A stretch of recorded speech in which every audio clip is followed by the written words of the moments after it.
आजकल की इस भागती दुनिया में हम इतने ज्यादा व्यस्त होते जा रहे हैं कि हम खुद को भूलने लगे हैं। हमारे मन में इतने विचार चलते रहते हैं कि वह हमें शांति से बैठने ही नहीं देते। जब कभी थोड़ा सा समय मिलता है हमें शांति से बैठने का, तो हमारे दिमाग में फिर से तमाम विचार आने लगते हैं और फिर हम यह भूल जाते हैं कि हम शांतिपूर्वक बैठे हैं कि नहीं। अर्थात हमारा दिमाग विचारों से इतना ज्यादा भर जाता है कि वह हमें शांति से एक जगह पर बैठने ही नहीं देता। तो आज के इस वीडियो में हम अपने मन के विचारों को साफ करके अपने दिमाग को किस तरीके से शांत रखा जाए, इसी के बारे में बात करने वाले हैं। दोस्तों, एक बार एक गुरु और एक शिष्य एक सुनसान जंगल से गुजर रहे थे। तभी शिष्य अपने गुरु से एक सवाल करता है कि गुरुजी, ऐसा क्यों होता है कि कुछ लोगों के पास कुछ भी नहीं होता लेकिन फिर भी वह सुखी रहते और आनंद में रहते हैं, और कुछ लोगों के पास सब कुछ होते हुए भी उदासी उनके चेहरे पर साफ दिखाई देती है। गुरु ने एक मुरझाए हुए फूल की तरफ इशारा करते हुए अपने शिष्य से कहा कि यह सोचने और समझने की बात है। अगर यह फूल ये सोचेगा कि मैं कल मुरझा गया था, या फिर यह सोचेगा कि मैं भविष्य में फिर से मुरझा जाऊंगा, तो ये कभी भी खुलकर पूरी तरीके से खेल नहीं पाएगा। अपने सुंदर स्वरूप में यह कभी भी वापस नहीं आ पाएगा और अपनी इस प्रकृति में कभी भी बिखेर नहीं पाएगा। इसी प्रकार इंसान अपने अतीत की यादों में खोया रहता है या फिर अपने भविष्य की करता रहता है। भविष्य के दुखों के बारे में सोचता रहता है, या भूत में जो उसके साथ बुरी घटनाएं घटित हुई हैं, वह उन्हीं के बारे में सोच सोच करके वह अपने भविष्य के लिए चिंतित होता रहता है। तो ऐसा मनुष्य जीवन में कभी भी सुख अनुभव नहीं कर सकता।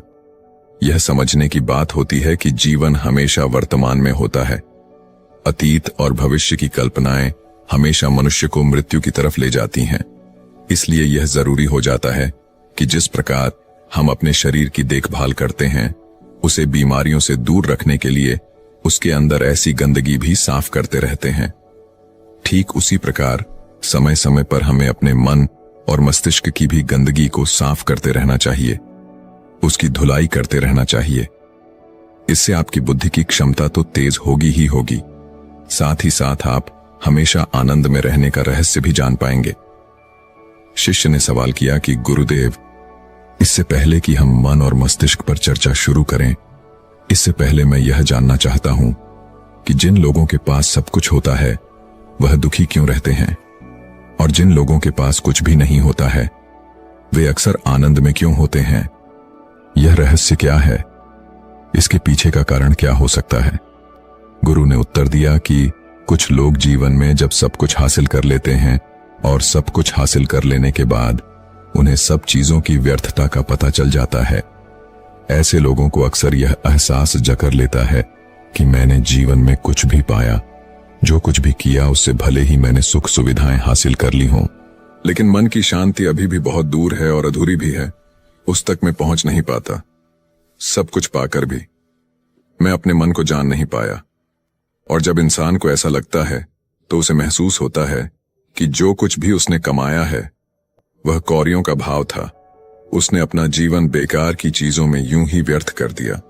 और वहीं पर जिस इंसान के पास जीवन में कुछ भी नहीं होता है, उसके पास एक उम्मीद होती है, सब कुछ पाने की लालसा रखता है, और वही लालसा, वही इच्छा उसको जीवन में खुश रखती है, आगे बढ़ाती है, और ऊर्जा से वह हमेशा भरा रहता है। गुरु ने अपने हाथ से एक सूखे पैर की तरफ इशारा करते हुए कहा कि शिष्य, कभी तो यह पैर भी हरा भरा रहा होगा, फलों से लदा हुआ रहा होगा। अनेक प्रकार के पक्षी और जानवर इस पर आराम करते होंगे, इसके फलों को खाते होंगे। इस समय इस पैर को भी यह पता नहीं होगा कि एक दिन यह सूख जाएगा और उसकी हालत इतनी बदतर हो जाएगी कि ये किसी को छांव तक नहीं दे पाए, उसके ऊपर पत्ते तक नहीं रह जाएंगे। उसी प्रकार मनुष्य अपने जीवन की दौड़ में यह भूल जाता है कि जिस दौर में वह सबसे आगे निकलने की कोशिश कर रहा है, उसका अंतिम चरण तो मृत्यु ही है। काश वो कभी इस दौर से अलग हटकर यह देख पाए कि इसका अंतिम चरण उसे कहां तक पहुंचाएगा। जिस दौर से वह सबसे आगे निकलकर जीतने के ख्वाब देख रहा है, उसका वास्तव में अंतिम चरण मृत्यु ही है। काश वह कभी जीवन में भी हो जाता है कि उन घटनाओं को हम किसी भी तरह अपने मन की दौर में ठहरा कर यह देख पाए कि उसका चरण क्या है और उसका परिणाम क्या होने वाला है। वो तो बहुत कुछ इकट्ठा करने में लगा हुआ है। एक दिन वह सब यहीं का यहीं रह जाएगा। इकट्ठा करते करते एक दिन उसका शरीर मृत्यु को प्राप्त हो जाएगा और फिर उसका शरीर आग में जलकर राख हो जाएगा, लेकिन उसके द्वारा बनाई हुई चीज सब यहीं की यहीं पड़ी रह जाएगी। लेकिन इंसान चीजों को इकट्ठा करते करते अपनी जिंदगी को जीना भूल जाता है। वह कभी ठीक से खुलकर हंस भी नहीं पाता, बस इकट्ठा करने में लगा रहता है और इकट्ठा करते करते वह अपने सब सुख, चैन, खुशी सब कुछ खो देता है। ऐसा भी हो सकता है कि वह ऐसे कार्यों की तरफ आगे बढ़ सकता है जो उसके जीवन में आनंद पैदा करता हो, जो उसके जीवन को एक नई दिशा दे। गुरु ने कहा कि एक योगी ही होता है जो जीवन की दौड़ में ठहर जाता है, जो यह समझ लेता है कि जीवन का अंतिम चरण तो मृत्यु ही है। इसीलिए वह जीवन में सुख सुविधाएं हासिल करने की बजाय खुद के मन और मस्तिष्क को एक नए आनंद की तरफ ले जाने का प्रयास शुरू कर देता है। शिष्य ने सवाल किया कि गुरुदेव, क्या एक गृहस्थ जीवन में जीने वाला मनुष्य उस आनंद की प्राप्ति नहीं कर सकता, और अगर कर सकता है तो किस प्रकार शुरुआत उसे करनी चाहिए। गुरु ने कहा कि बिल्कुल कर सकता है। गुरु ने उत्तेजित होकर उत्तर दिया कि अगर सभी मनुष्य उस आनंद की प्राप्ति के लिए योगी बनने का निश्चय कर ले तो इससे तो प्रकृति का चलन ही रुक जाएगा। उसकी जो व्यवस्था है वह बिगड़ने लगेगी। एक सच्चा योगी अपने जीवन में खोज करता है और खोज करने के बाद वह गृहस्थ जीवन में किस प्रकार आनंद को प्राप्त किया जा सकता है वह तरीके सभी को बताता है, ताकि मनुष्य अपने गृहस्थ जीवन का पालन करते हुए उस आनंद की प्राप्ति भी कर सके। गुरु ने उस युवक को संबोधित करते हुए उत्तर दिया कि मैंने अपने जीवन में जो खोज की है उसके अनुसार मनुष्य को समय समय पर अपने मन और मस्तिष्क की सफाई करते रहना चाहिए। मनुष्य अपने शरीर पर तो ध्यान दे देता है, लेकिन अपने मन और मस्तिष्क को वह भूल जाता है, उस पर कभी ध्यान ही नहीं देता, और उसी वजह से मन और मस्तिष्क उसके बूढ़े होते चले जाते हैं। उसमें जवानी रह ही नहीं जाती, और जब उनमें जवानी नहीं रह जाती तो वो नयापन और ताजगी नहीं रह जाती, जिसकी वजह से एक इंसान उदासी से भर जाता है। मन और मस्तिष्क की गंदगी क्या होती है, पहले मैं तुम्हें यह बताता हूं। हर मनुष्य के जीवन में कुछ ऐसी घटनाएं घटती हैं जिनका उसके मन और मस्तिष्क पर बहुत ही गहरा असर डालती है। वह जीवन पर्यंत उन घटनाओं को भुला भी नहीं पाता, और वही घटनाएं उसके मन में पूरी तरह से पक्की बैठ जाती हैं, जो उसके मन में गांठ बना लेती है, और भविष्य में जब भी वह कोई काम करता है तो ये घटनाएं उसको प्रभावित करती है। उसके विचारों को, उसके निर्णय को पूरी तरह से यह घटनाएं बदल कर रख देती हैं। ऐसे मनुष्य की दृष्टि भी भ्रमित हो जाती है। वह सत्य स्वरूप को देख ही नहीं पाता। वह उन चीजों को उन घटनाओं से जोड़कर भ्रमित तरीके से देखता रहता है।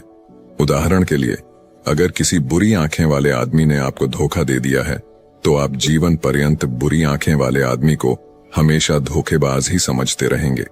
उस पर कभी पूर्ण रूप से आप विश्वास ही नहीं कर पाएंगे। लेकिन समझने की बात यह होती है कि जिस इंसान ने आपको धोखा दिया है वह धोखा आपको बुरी आंखों से नहीं मिला, वह इंसान के स्वभाव से मिला है। लेकिन उस इंसान के स्वभाव से हमारे दिमाग में उसका एक चित्र छप गया, उसकी एक छवि बन गई, और वह छवि दूसरे आदमी से जब हम संपर्क करते हैं तो बीच में एक दीवार की तरह खड़ी हो जाती है, और इसी वजह से दो लोगों के बीच गहरे संबंध स्थापित नहीं हो पाते। तो मनुष्य के लिए सबसे जरूरी यही होता है कि वह अपने आप को अतीत की घटनाओं से मुक्त रखे।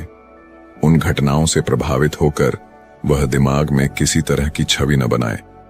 कुछ लोग इस बात पर यह सवाल खड़ा कर सकते हैं कि फिर जीवन के अनुभव किस काम में आएंगे, लेकिन समझने की बात तो यह होती है कि हम जीवन के अनुभवों को भी भ्रमित तरीके से जान लेते हैं, सही तरीके से उनसे सीख ही नहीं पाते। शिष्य अपने गुरु की बातों में इतना खो गया कि उसे चलते चलते जंगल के रास्ते में पड़े हुए कांटे दिखाई नहीं दिए, और अचानक उसके पैर में कांटा छुप गया। गुरु ने उसका कांटा बाहर निकालते हुए उससे पूछा, यह कांटा तुम्हारे पैर में क्यों लगा? इसके पीछे तुम किसे जिम्मेदार मानते हो? गुरु ने कहा कि तुम मुझे भी जिम्मेदार मान सकते हो, क्योंकि मैं तुम्हें ये बातें सुना रहा था, या तुम खुद को भी जिम्मेदार मान सकते हो कि तुम मेरी बातों में इतना खो गए कि तुम्हारा रास्ते पर से ध्यान ही नहीं रहा, या तुम इन पैरों को भी जिम्मेदार मान सकते हो जिन्होंने ये कांटे इस रास्ते पर बिछा दिए। तभी शिष्य ने उत्तर दिया कि गुरुदेव, इसमें मैं खुद को ही जिम्मेदार मानता हूं, क्योंकि आप तो अपना काम कर रहे थे और इस पैर ने भी अपना काम किया, पर मैं अपना काम होशपूर्वक नहीं कर पाया। अगर मैं चलते समय ध्यान लगाए रहता, अगर मैं आपकी बातों में पूरी तरह से नहीं हो जाता, तो मुझे ये कांटा कभी नहीं लगता। इसमें पूरी तरह से ही मेरी गलती है। गुरु ने शाबाशी से अपने शिष्य के पीठ को थपथपाया और आगे कहा कि जो घटनाएं हमारे मन को प्रभावित करती हैं, जरूर उसे बाहर निकाल दें, और उसके लिए सबसे सरल तरीका है कि अपनी भावनाओं को व्यक्त करना सीखो। उसे अपने दिल में, अपने मस्तिष्क में बैठा कर मत रखो। जब तुम किसी दूसरे मनुष्य के सामने अपनी भावनाओं को व्यक्त कर देते हो, तो तुम्हारे मन का बोझ हल्का हो जाता है। कुछ लोगों का स्वभाव ऐसा होता है कि वह अपने मन की बात किसी को नहीं बताते। ऐसे लोग अक्सर अंदर ही अंदर दुखी होते रहते हैं, लेकिन वह अपने मन की बात किसी दूसरे आदमी को कभी नहीं बताते। उसके कुछ उल्टे ऐसे लोग भी होते हैं जो अपने मन में किसी भी बात को रख नहीं पाते। उनके साथ कुछ भी अच्छा या बुरा होता है, वह अपने मन की बात, अपने भावनाओं की बात दूसरों के सामने व्यक्त कर देते हैं। और तुमने खुद महसूस किया होगा कि जो लोग अपने मन की भावनाओं को व्यक्त कर देते हैं, वह जीवन में ज्यादा आनंदित रहते हैं।